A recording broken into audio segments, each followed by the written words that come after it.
thank you for joining us for today's conversation. For those of you who don't know me, my name is Michelle Bain and I'm Suncorp's Group Customer Advocate. I would like to acknowledge the traditional owners of all of the lands on which we're meeting today and pay my respects to elders past, present and emerging. We are here on Gadigal land here in Sydney. So today's topic around how we support customers who need extra care and who might be in distress or expressing potential self-harm. It's great, I guess, to be having this conversation because we know that there are a lot of headwinds that are facing our customers. We've got rising inflation and interest rates, which is causing stress. We've had natural hazards, so a lot of our customers are dealing with the aftermath of that. And also COVID is still a real challenge for a lot of our customers as well, which then really plays into issues of mental health and resilience. And so today we are joined by Cutty, who's going to talk to us a bit more about this really important issue around how we equip you to have the right conversations with our customers who may need extra care. Before getting into the conversation, we have updated some quick guides to help you if you do have customers who are in distress. There's 2 quick guides. They're 1 pages, which you'll be able to access after this talk.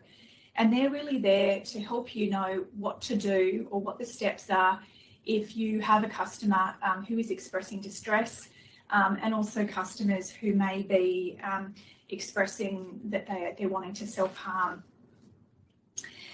Should also remind you that as customer-facing staff, we do really want to help our customers, but equally it's really important to set boundaries.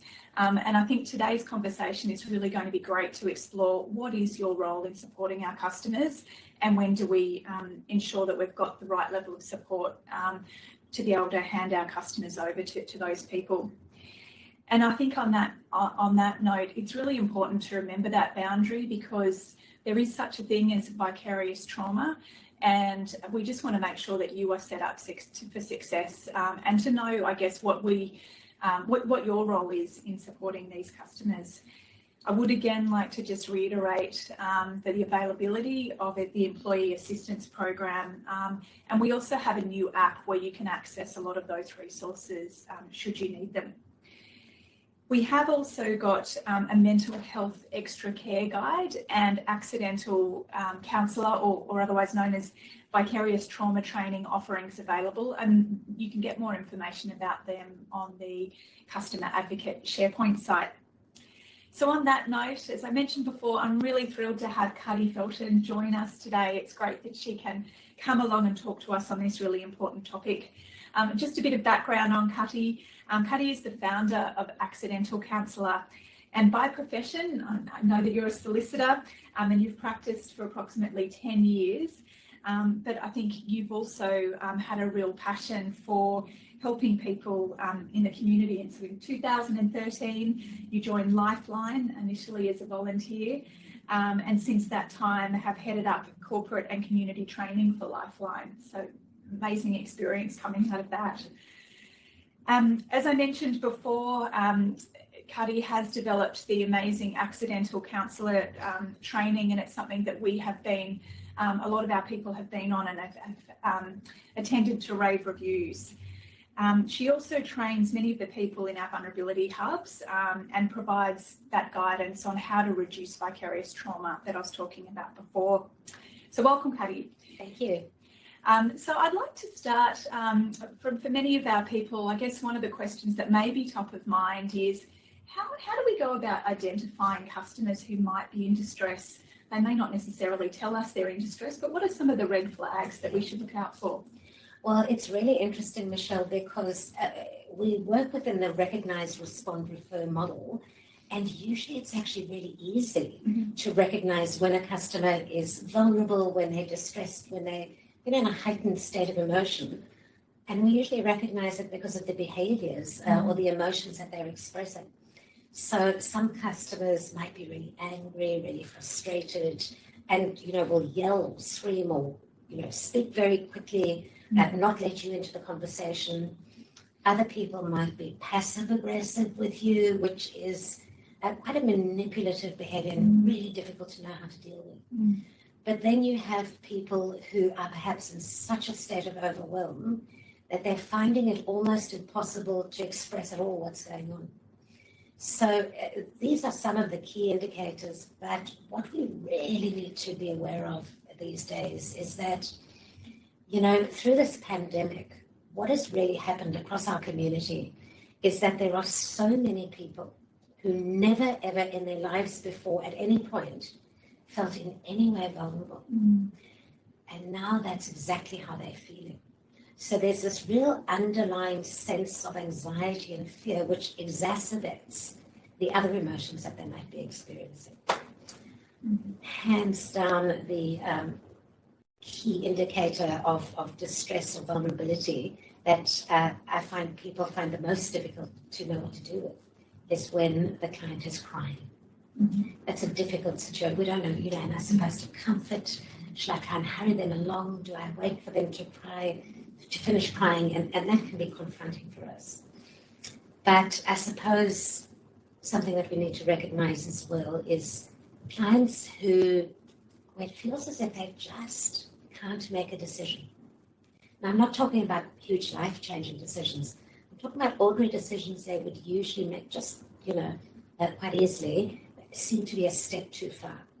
So all of those things are really, vital indicators to us that right now, in this moment, this person, quite frankly, does not have the capacity to launch straight into a conversation with us about what our organization can or can't do for them.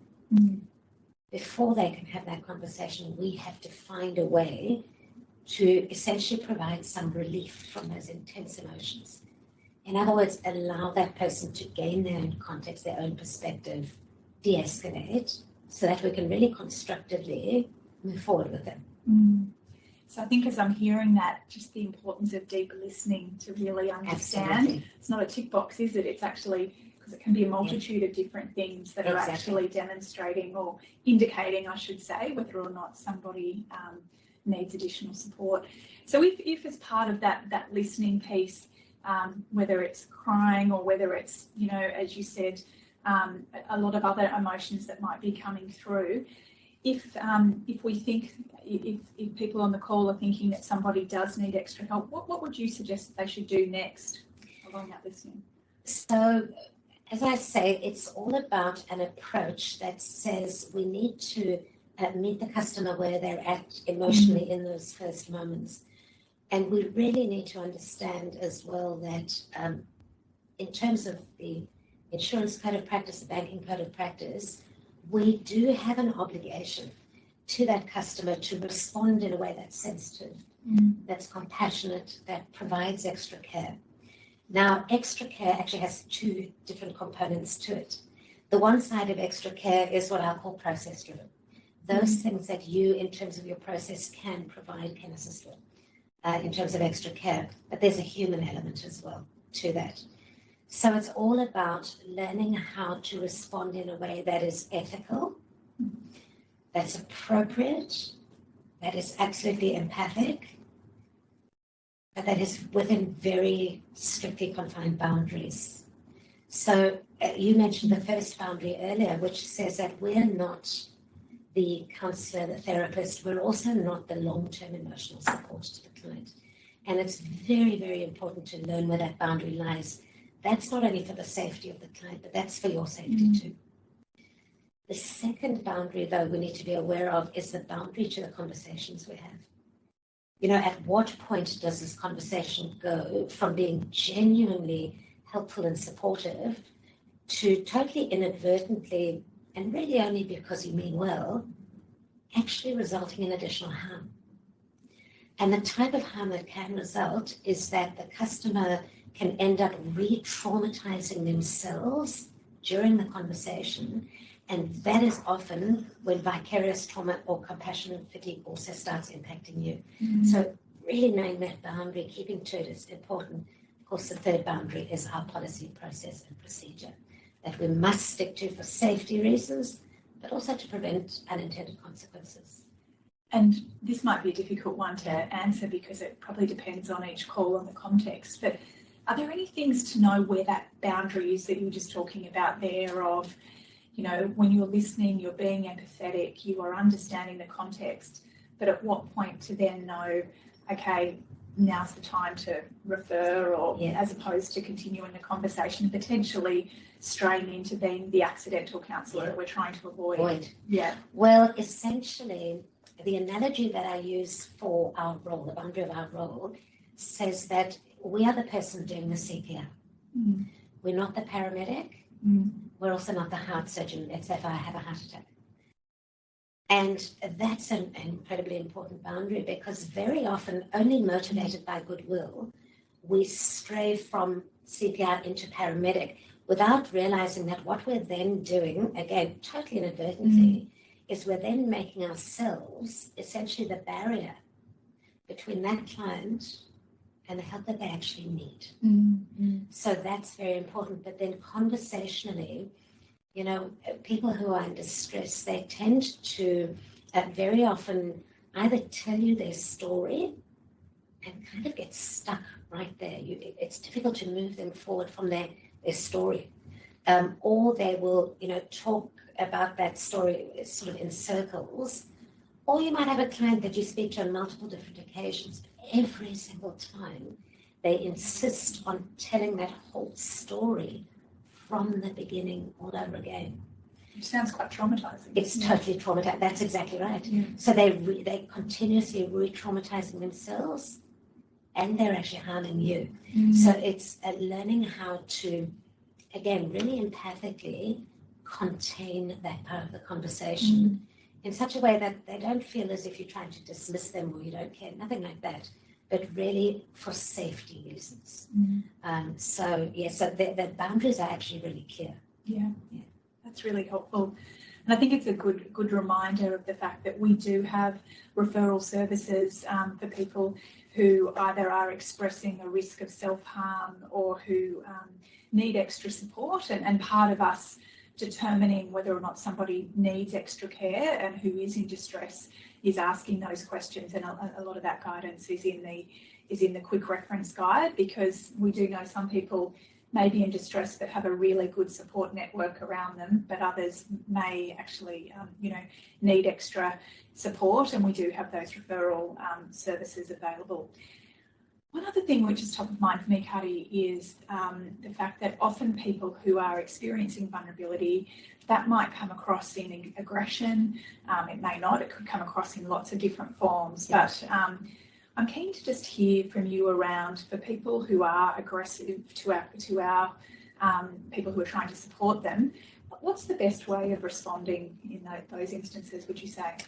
I'd start by saying there is a very, very big difference between a person who is angry and frustrated and aggressive about the situation, because there we really are going to use all of our skills, that CPR framework for conversations and so on, to de-escalate that and to move forward. But that's very different from the person who becomes abusive towards you as an individual. Starts using sexist or homophobic or racist language towards you. In that instance, it is incredibly important that right across the organisation we have a clear, concise, consistent, very accessible process to follow. Generally speaking, in most organisations, just as a broad overview, essentially what the best thing to do then is to say to that particular person something along the lines of, this is a really important conversation, I want to have it with you, but I'm not going to be able to continue unless you essentially change your behaviour. And you tell them what they need to change and give them the opportunity. A lot of people will. But if they don't, then it's very, very important to terminate the conversation. We'll get back to it at another time. We'll continue this in writing, whatever your process is. Now, it is incredibly important that we all appreciate that even though we personally might think that abuse, I don't need to contain and terminate because I'm resilient to that, it doesn't really impact me. That's really not the point. It's not about you always. ethically, we all need to understand we have the obligation to be aware of the impact of our decisions on other people. Mm-hmm. And if you as an individual are going to tolerate that type of abuse, essentially what you're doing is exposing the whole rest of your team to abuse. That's obviously unconscionable. But what you're also doing is very effectively educating the client. That's the best way to get what they want. Mm-hmm. Now, sometimes people say to me, oh, if the client's abusive, then I'm going to escalate it to my team leader. I would strongly advocate against that. Not only because then you're rewarding the client for the behavior, that's what they want, but also because that abusive behavior is very often manipulative. And so what happens is that very abusive person, the moment that call gets escalated, they become charm personified. Mm-hmm. And our team leaders are just as human as the rest of us, and that starts really having the potential to damage team dynamics. Mm-hmm.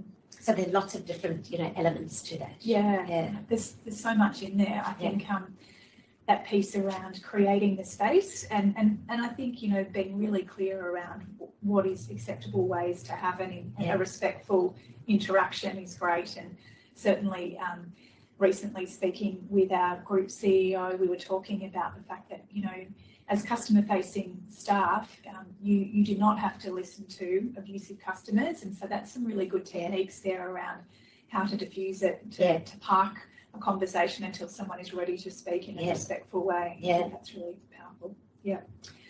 I guess another question that I'm going to fire at you, if someone on the call did have a person that they were speaking to who was threatening self-harm there and then, what would be your recommendation around what to do in that instance? Because that's very confronting. It's so confronting. Yeah. And for that reason, again, my real strong recommendation would be to have a very, very clear, concise process for people to follow.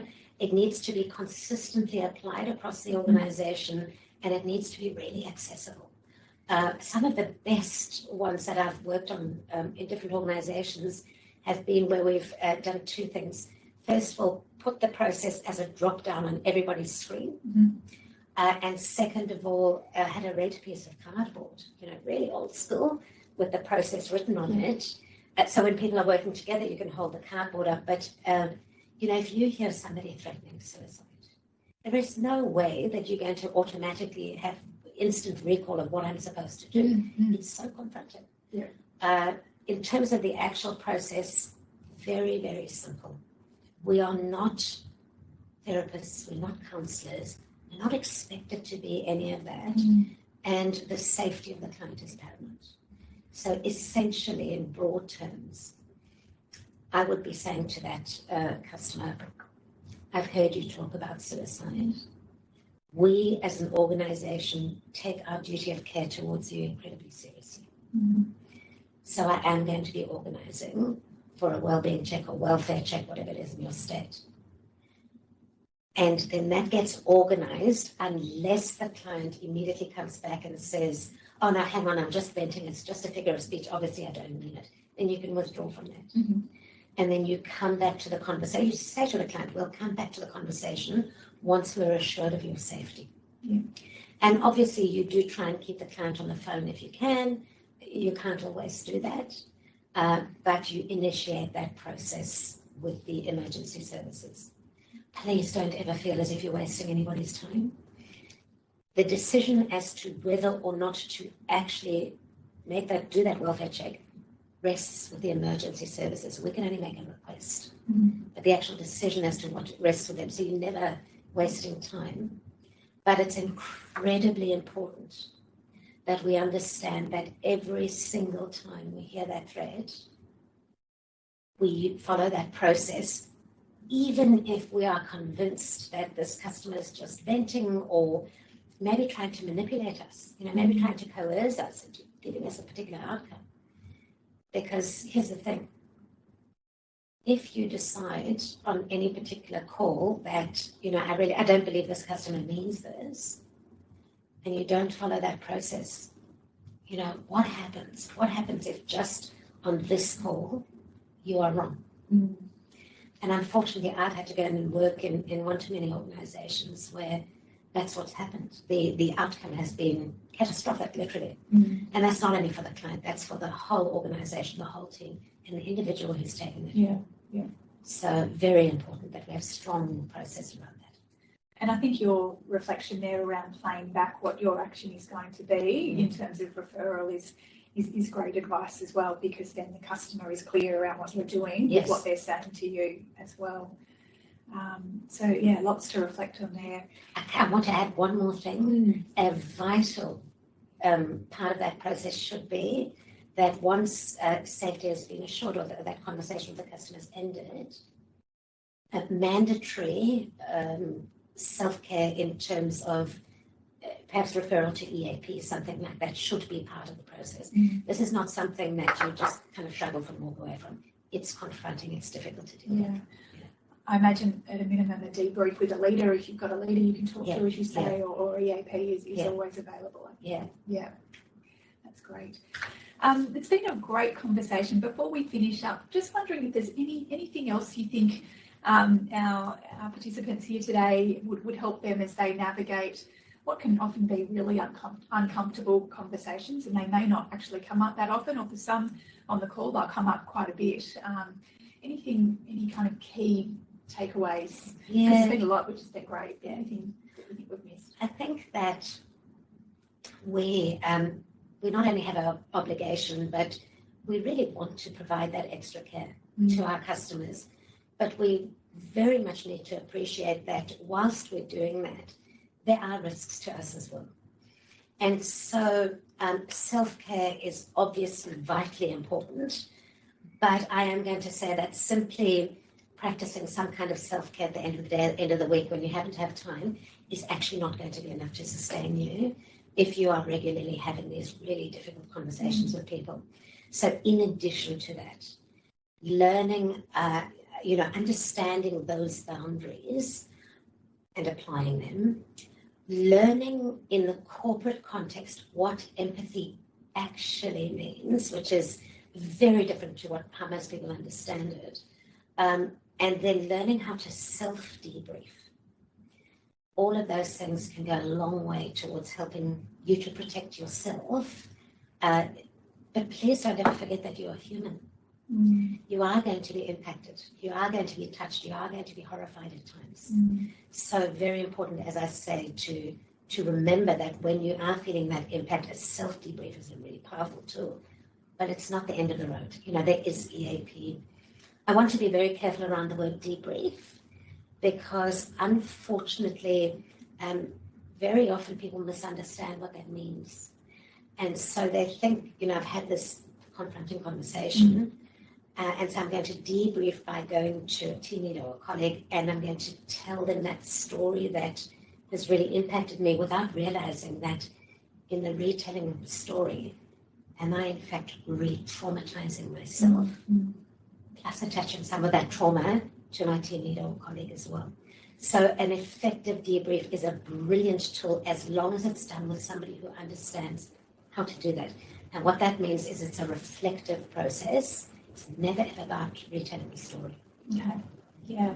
I was actually going to ask you what that looked like. So is that something that you explore more in the vicarious trauma training? In the training that we've done, so far what I do is I explore the self-debrief. I teach how to do that. Generally speaking, in leadership type groups, that's when I'll explore how to debrief others. Yeah. Which is a skill in itself. Well, look, it's been a really interesting conversation. I want to thank you for all of the great work that you do, and we've really loved partnering with you, and it's great that you've been able to do training with our people, and I'm sure that will continue. So thank you very much for coming in today. Some of the takeaways I've had from today, that idea that we are there to give the CPR and then to hand over to the paramedic, as opposed to potentially, blocking the help that they need if we keep going. So knowing boundaries, I think, is a really important one coming out of today. I really like that idea of self-care and how we ensuring that we are okay and not taking on all of those burdens and confronting conversations, and how do we actually keep well when we are having those difficult conversations, and that self-reflecting sort of debrief was one that I will continue to ponder on. So thank you so much for your time. It's been great catching up. Thank you so much. Thanks, Cutty.